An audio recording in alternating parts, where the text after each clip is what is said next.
Bismillahirrahmanirrahim. Assalamualaikum warahmatullahi wabarakatuh. Kami dari kelompok 4 ingin mempresentasikan pengembangan sistem informasi penerimaan peserta didik baru (PPDB) pada SMK Bina Mandiri Bekasi menggunakan metode waterfall. Pendahuluan untuk landasan pengembangan sistem informasi yang akan dilakukan, mengingat dari sistem penerimaan peserta didik baru di SMK Bina Mandiri Bekasi masih menggunakan sistem manual, di mana di sini bisa kita lihat dari tahun pelajaran 2021 sampai dengan tahun 2024 untuk penerimaan peserta didik baru masih menggunakan sistem manual. Oleh sebab itu, dari kami menuju ke SMK Bina Mandiri menganalisa yang menggunakan analisis SWOT berdasarkan matriks SWOT di atas, yaitu dapat disimpulkan kebutuhan bisnis yang dibutuhkan oleh SMK Bina Mandiri adalah yang pertama yaitu meningkatkan mutu pelayanan sekolah dengan memanfaatkan teknologi informasi. Yang kedua, membuat sistem penerimaan peserta didik baru berbasis web di sekolah, yang dimana dapat diakses oleh siswa ataupun wali murid dimanapun dan kapanpun selama terhubung dengan jaringan internet. Yang terakhir yaitu memperluas sarana dan prasarana agar terciptanya siswa yang kompeten. Dari analisis SWOT yang kami sampaikan, timbullah sebuah permasalahan, yaitu tentang permasalahan sistem informasi yang harus dihadapi oleh SMK Bina Mandiri, yaitu membuat sistem penerimaan peserta didik baru atau PPDB berbasis web di sekolah yang dapat diakses oleh siswa ataupun wali murid dimanapun dan kapanpun selama terhubung dengan jaringan internet. Mohon izin untuk memperkenalkan diri sebelum kita melanjutkan materi pengembangan sistem informasi, yaitu dari saya, Indra Ridho Prayudi, dan kawan saya, Zainuddin. Kita lanjut. Yang ketiga yaitu tahapan penyelesaian. Tahapan-tahapan yang dilakukan guna menyelesaikan permasalahan yang ada. Yang pertama yaitu requirement analysis, di mana tahap awal ini melibatkan identifikasi dan pemahaman yang mendalam terhadap kebutuhan pengguna dan pemangku kepentingan. Tujuan utamanya adalah mengumpulkan persyaratan fungsional dan non-fungsional yang akan menjadi dasar dari pengembangan software, di mana meliputi yang pertama yaitu analisa kebutuhan informasi, lalu yang kedua analisa kebutuhan teknologi yang terdiri dari software, hardware, dan jaringan atau network. Analisa kebutuhan informasi ada dua stakeholder. Yang pertama yaitu admin, di mana untuk admin ini kebutuhan informasinya adalah satu, menginput data calon peserta didik baru. Yang kedua, melihat data calon peserta didik dimanapun dan kapanpun selama terhubung jaringan internet. Dan yang ketiga, yaitu mencetak hasil para calon peserta didik baru yang telah mendaftar secara cepat dan akurat. Lalu stakeholder yang kedua yaitu siswa atau wali murid, di mana untuk kebutuhan informasinya yaitu yang pertama mengecek kelengkapan berkas untuk disiapkan sebagai syarat calon peserta didik baru. Yang kedua, melihat data ekstrakurikuler secara langsung selama terhubung jaringan internet. Dan yang ketiga, melihat sarana dan prasarana secara langsung di dalam web selama terhubung jaringan internet. Analisa kebutuhan teknologi yang sudah tadi saya sebutkan, yang pertama yaitu software, di mana untuk jenis software yang kami gunakan adalah sistem operasi berbasis dengan Windows. Yang kedua, database, yaitu yang kita gunakan MySQL database. Lalu untuk aplikasi pencarian atau mesin pencarian, yaitu Google Chrome. Dan juga untuk bahasa pemrogramannya menggunakan PHP atau HTML editor. Yang kedua, untuk hardware, di mana kebutuhan hardware ini kita menggunakan printer, lalu memori yang kita gunakan 8 GB, lalu untuk media penyimpanan kita membutuhkan 500 GB. Untuk CPU-nya atau prosesornya kita menggunakan Intel Core i5. Lalu untuk monitornya menggunakan Asus 21 inch.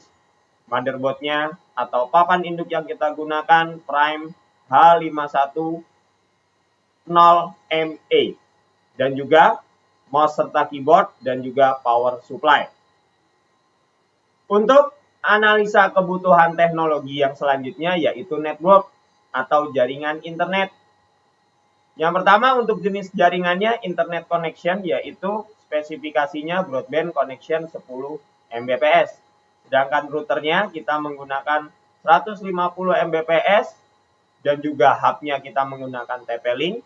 Lalu untuk pengkabelannya kita menggunakan kabel UTP. Ya, untuk macam kabel UTP-nya nanti strike dan cross. Yang selanjutnya yaitu analisa dan desain. Di sini ada kebutuhan organisasi dan juga IT implication. Di mana impact analysis metric atau data atau dampak analisa metrik adalah analisa yang dilakukan untuk melihat bagaimana dampak dari perbandingan antara dua keadaan atau lebih dalam suatu keadaan. Dengan analisa metrik dapat kita lihat perbandingan antara kebutuhan organisasinya dan implementasinya dalam bidang teknologi informasi pada SMK Bina Mandiri Bekasi. Sebagai berikut. Di sini bisa kita lihat kebutuhan organisasinya. Yang pertama, kebutuhan bisnis, yaitu meningkatkan mutu pelayanan sekolah dengan memanfaatkan teknologi informasi. Yang kedua, membuat sistem PPDB online yang dapat diakses peserta PPDB dimanapun dan kapanpun dengan syarat terhubung dengan jaringan internet. Ya. Lalu untuk implementasi ke bidang IT-nya yaitu tentang sistem informasi pengolahan data PPDB online. Kebutuhan organisasi yang selanjutnya yaitu kebutuhan informasi. Meliputi daftar PPDB, lalu lihat data siswa, lihat pengumuman hasil PPDB, dan juga untuk implementasi ke bidang IT-nya berkaitan dengan sistem informasi pengolahan data PPDB online. Yang selanjutnya yaitu kebutuhan teknologinya. Di sini ada software, hardware, dan jaringan. Untuk implementasi ke bidang IT-nya, sistem informasi pengolahan data PPDB online. Ya, di sini untuk jaringannya kita melibatkan infrastruktur IT. Lalu yang selanjutnya ada fungsional spesifikasi dokumen atau FSD. Yang pertama yaitu Executive Summary. Tulisan ringkas yang biasanya ditempatkan di halaman depan yang bertujuan untuk memberikan gambaran kepada pembaca apa saja yang terdapat dalam suatu tulisan perencanaan, tesis boring, ataupun laporan yang kita tulis.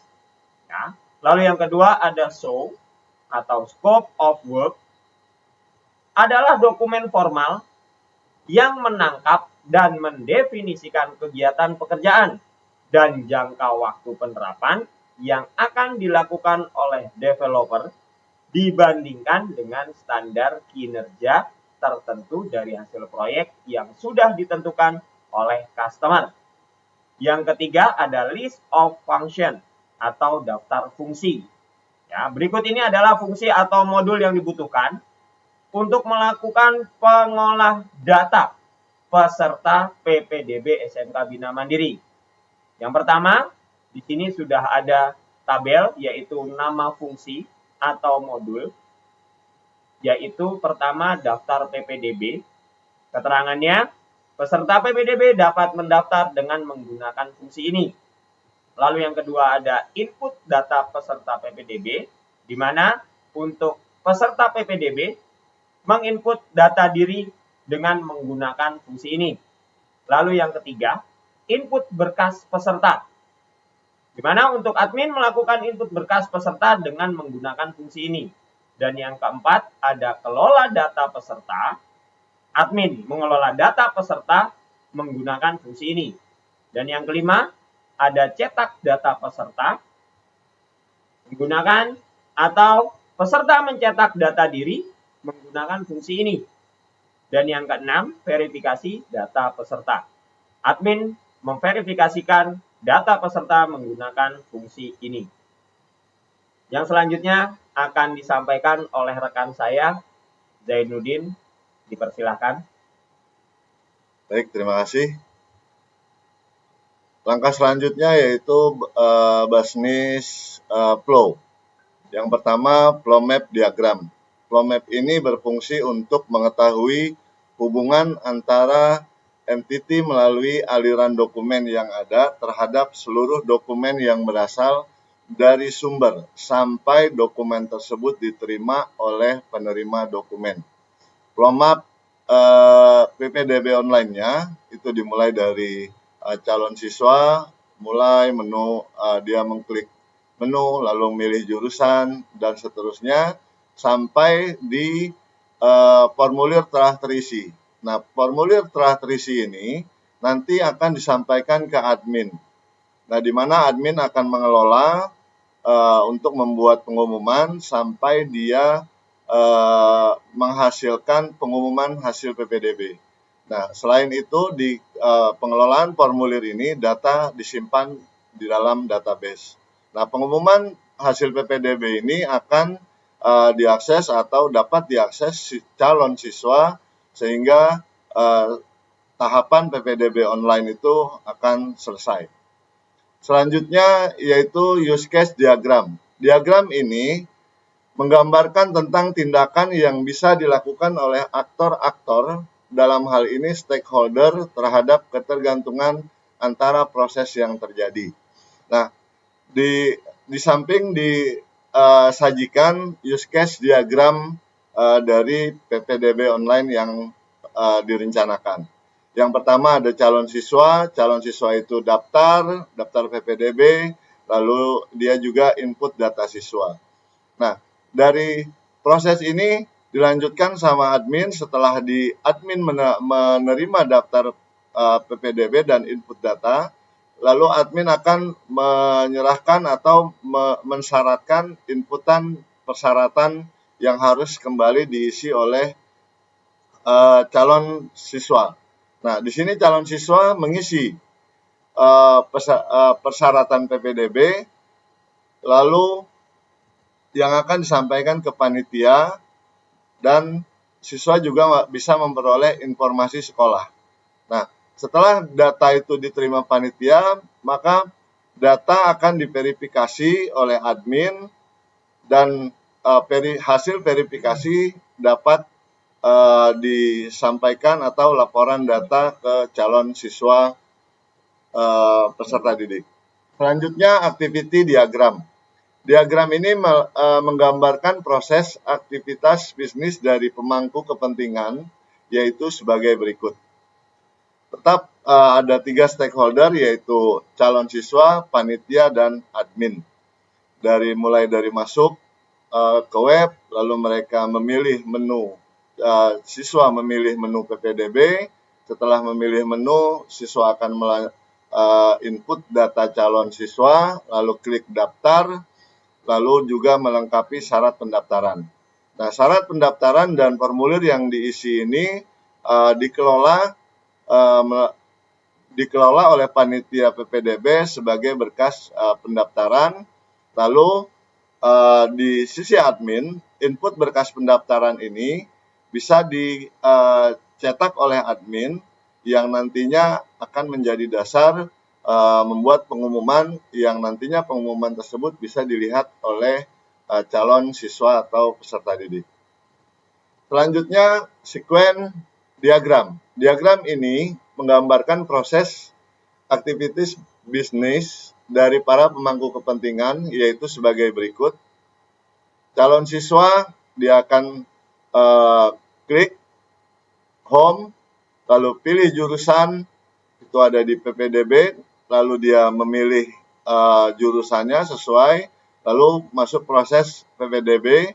Setelah memilih proses PPDB, dia akan menginput form atau formulir, lalu data yang diisi itu akan disimpan di dalam database. Lalu dia akan kembali ke home dan dia akan keluar dari sesi pendaftaran. Nah, di sini selanjutnya yaitu kelas diagram. Kelas diagram merupakan model statis yang menggambarkan struktur dan deskripsi kelas serta hubungan antara kelas dengan sistem yang sedang dibuat. Yaitu di situ ada admin, ada calon siswa, ada pengelolaan, lalu ada form pendaftaran, ada jurusan. Nah, di sisi form pendaftaran ini yang harus diisikan oleh calon siswa sebagai syarat-syarat pendaftaran. Nah, calon siswa ini juga mengisi biodata mereka yang nantinya jadi database siswa atau calon siswa. Dan mereka juga harus memilih jurusan yang mereka pilih. Lalu ID PSB yang diterima itu akan dikelola oleh admin. Selanjutnya untuk technical specification dokumen akan dijelaskan oleh rekan saya Indra Ridho Prayudi. Waktu dan tempat dipersilakan. Oke, terima kasih. Melanjutkan dari rekan saya Zainuddin, yaitu berkaitan dengan technical spesifikasi dokumen. Yang pertama, di sini kami menggambarkan topologi jaringan yang kami rencanakan. Topologi jaringan adalah skema jaringan yang digunakan dalam sistem informasi pengolahan data PPDB berdasarkan kebutuhan informasi dan teknologi yang digambarkan sebagai berikut. Ya, ini merupakan topologi jaringannya, di mana di sini kami menggunakan dua PC, yang satu difungsikan untuk calon siswa dan juga yang kedua yaitu admin. Ya, di sini pun juga kita beberapa ada perangkat jaringan yang digunakan, ada WiFi, router, lalu diolah menggunakan atau dikemas dan ditampilkan website, di mana website tersebut yang nantinya para siswa atau para calon peserta didik baru bisa mengisi form pendaftaran yang ada. Lalu yang kedua, yaitu ada arsitektur aplikasi. Arsitektur aplikasi adalah teknologi spesifikasi yang akan digunakan untuk mengimplementasikan sistem informasi yang ada. Dalam hal ini, sistem PPDB online, arsitekturnya seperti yang ada di gambar, user, dan juga di situ bisa menggunakan modem ataupun dengan syarat para calon peserta didik harus terkoneksi dengan jaringan internet yang nantinya bisa membuka website yang sudah kami siapkan. Yang selanjutnya yaitu ada desain database relasional atau ERD. Salah satu model yang digunakan untuk mendesain database dengan tujuan menggambarkan data yang berelasi pada sebuah database. Kardinalitas menyatakan jumlah himpunan relasi dari entitas. Pemetaan kardinalitas yang dipakai adalah one to many. Ya, di sini sudah kami siapkan untuk ERD-nya, di mana di situ ada 3 stakeholder, ya, ada calon siswa, lalu nanti dikelola oleh admin ataupun panitia, dan nanti pun juga hasil pengelolaannya, di mana untuk yang dari calon siswa, dari input data siswa ini, nanti akan dikelola yang mengeluarkan 2 inputan, yaitu ada nomor peserta atau NISN, di mana dari hasil kelola yang ada, nanti akan diberikan kepada calon peserta didik baru, yaitu nomor peserta, nama peserta, NISN, asal sekolah, dan jurusan. Di sini sudah untuk calon siswanya memang ada beberapa yang harus diinput. Ya. Di situ berhubungan dengan data diri siswa dan juga data diri dari kedua orang tua. Yang selanjutnya yaitu struktur database. Ya.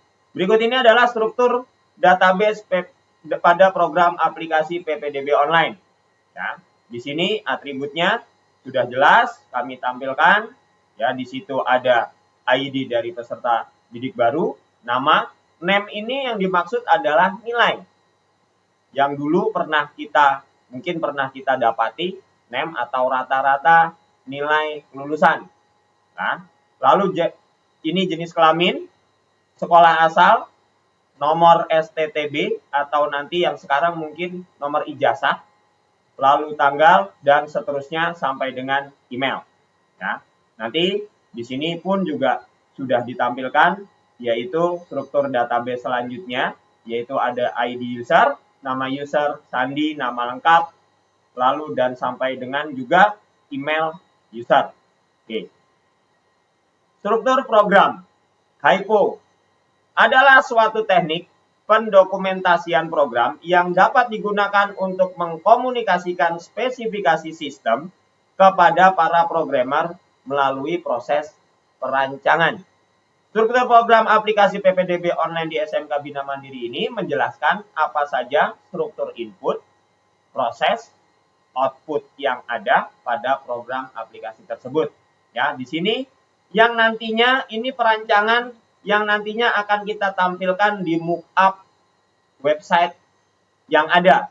Ya, ada user, lalu ada website sekolah, nanti diberikan menu, home, paket keahlian berisi jurusan, lalu untuk pilihan ekstrakurikuler ada beberapa ekstrakurikuler, lalu untuk PPDB di sini ada jurusan untuk mendaftar dan form pendaftaran yang nanti bisa diisi. Lalu di sini ada kontak, di mana kontak ini yang berhubungan langsung antara peserta didik baru dengan pihak sekolah. Yang selanjutnya akan disampaikan oleh rekan saya, Zainuddin, dipersilahkan. Baik, selanjutnya yaitu role metric atau security access. Role metric atau security access merupakan penggambaran dari hak akses masing-masing pemangku kepentingan dalam program PPDB online, yaitu role metric atau permission-nya itu PPDB, stakeholder-nya terdiri dari dua, yaitu calon siswa dan admin. Calon siswa itu role metric-nya atau aksesnya atau permission-nya dia bisa meng-create dan membaca. Sedangkan admin bisa meng-create, membaca, mengupdate, dan menghapus data yang ada. Selanjutnya tampilan layar. Nah, tampilan layar atau tampilan home yang di sini disajikan tampilan home dari web PPDB yang akan kita buat atau yang akan kita desain. Yaitu menu, di sini ada menu home, paket keahlian, ekskul, PPDB, dan kontak. Nah, sesuai dengan struktur program PPDB online, home, paket keahlian, ekskul, PPDB, dan kontak.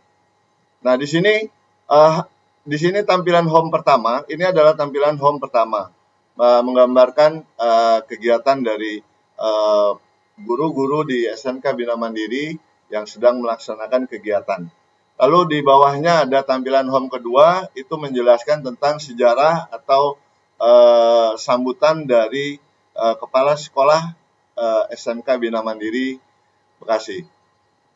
Tampilan home selanjutnya yaitu ucapan selamat datang dari pihak SMK Bina Mandiri untuk bisa bergabung bersama SMK Bina Mandiri Bekasi. Yang tampilan selanjutnya yaitu ada visi misi SMK Bina Mandiri, visi SMK Bina Mandiri, dan misi SMK Bina Mandiri.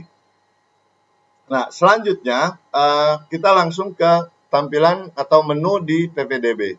Nah, menu PPDB ini memberikan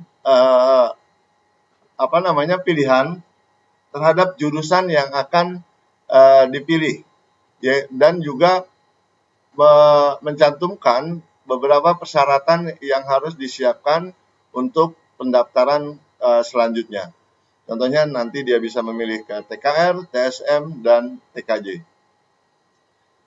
Selanjutnya adalah tampilan formulir atau form pendaftaran yang harus diisi oleh calon peserta didik, yaitu meliputi ada nama, NISN, jenis kelamin, warga negara, agama, dan selanjutnya sampai biodata orang tua, dan yang terakhir mereka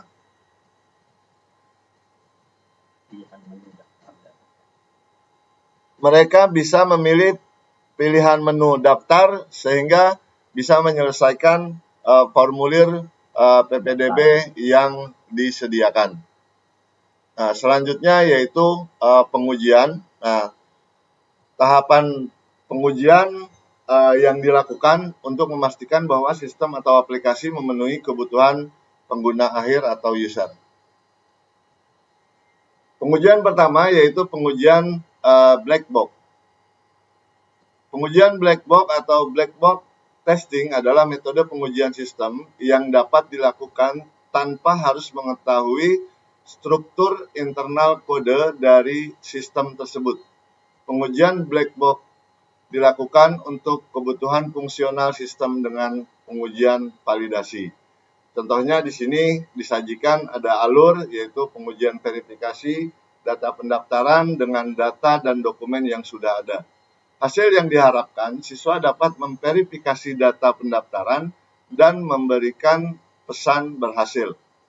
Hasil yang diharapkan, hasilnya sistem memverifikasi data pendaftaran dan mampu menampilkan pesan berhasil. Maka statusnya dinyatakan valid. Alur selanjutnya memverifikasi data pendaftar dengan data dan dokumen yang sudah ada.